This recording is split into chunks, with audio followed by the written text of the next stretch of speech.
President Trump saying, of course, he would go to the FBI if a foreign power offered him dirt on an opponent.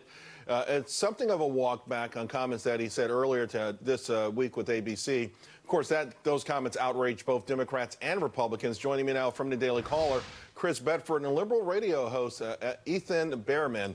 Chris, let me start with you.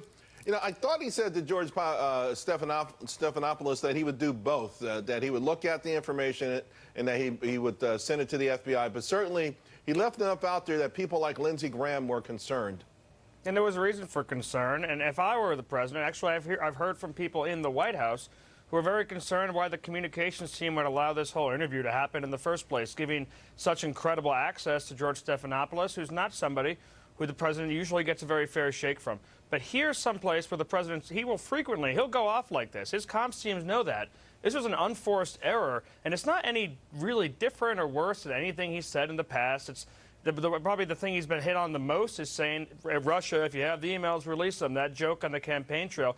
This isn't different from that, but it's an unforced error that's causing an entire news cycle of negative coverage that he didn't need, because it's been clear from the beginning, with the Mueller report later on and from the beginning, that the president has always basically maintained the stance that he would go to the FBI, he would report that, and there was actually no collusion. But Ethan, by the same token, it has seemed to open the door for greater scrutiny over the Steele dossier and what happened during the Clinton administration, and actually the idea of paying, you know, forget about unsolicited information being presented to you, but you actually going out, or a campaign going out and paying for opposition research from dubious sources.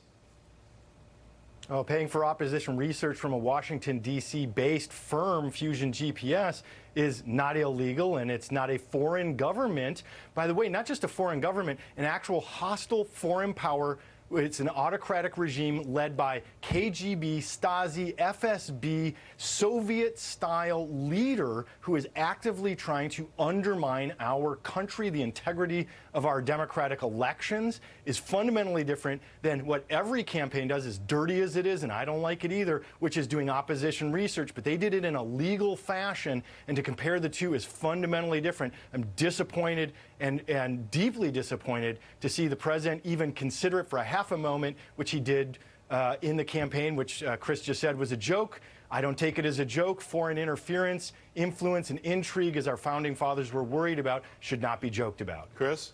I mean, the problem with the Hillary Clinton campaign with the Democrats is we can't lose sight of this dirtiness, which shouldn't go on, I agree, exists on both sides. There's members of the DNC going to meet with representatives for the Ukrainian government to try and find what they have on business dealings or on Michael Cohen. There's an MI5 agent who compiled a political dossier that the Clinton campaign paid. These kind of things, they muddy the water. They cause a lot of damage. We don't want to lose sight of that.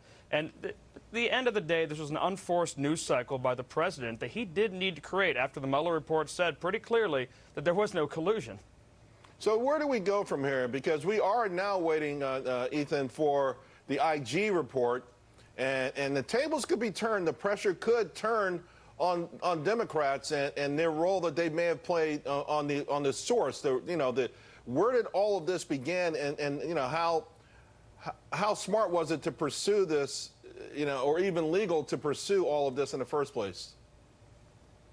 I think this is a great opportunity for us to shore up the laws over what actually is allowed. We have a couple of hundred years now of 44 previous presidents who followed norms and protocols, and we have the 45th president who doesn't want to follow them. Now we can put laws in place. We can get some clarification on what laws mean. I don't put a lot of weight in this investigation into the origins of the Steele dossier, as I just explained. Look, it is absolutely legal to hire an American firm to do opposition research. What they do could possibly be illegal and should be investigated if there is illegality suspected. But again, to compare that to a foreign government actively trying to interfere, let us not forget what happened in Helsinki, and the president believed Vladimir Putin and didn't believe our own intelligence agencies. All right, gentlemen, we got to leave it there. Chris, Ethan, thank you both very much. You know, say what you